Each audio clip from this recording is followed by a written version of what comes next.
I read about the Weather Underground and the Black Liberation Army and other terrorists. He told the right story. He told the true story. And I went on to spend more than a decade and a half on the left.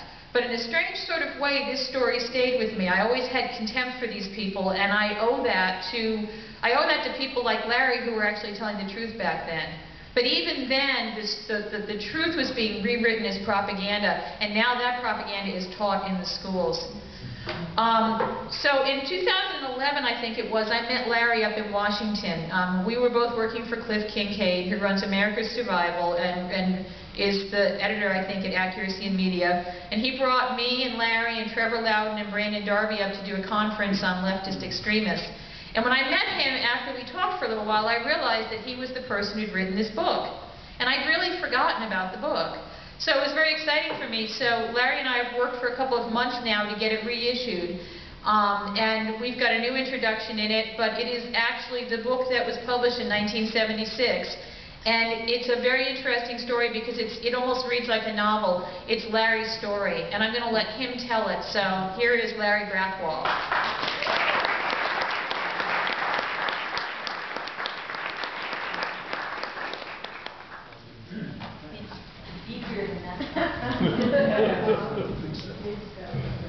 Good evening, everyone. With that introduction, I guess I have a lot to prove as I'm standing up here talking to you all tonight.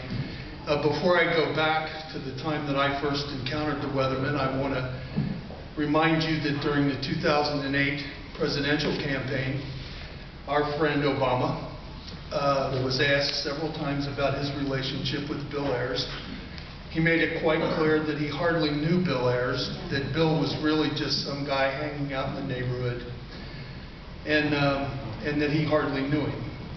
Well, when I get done tonight, you're going to find out just how close of a relationship those two actually have. And I'm going to start by saying, who is Bill Ayers and Bernadine Dorn? Well, they're founders of the Weather Underground. The Weather Underground was an organization that came into existence in the spring of 1969.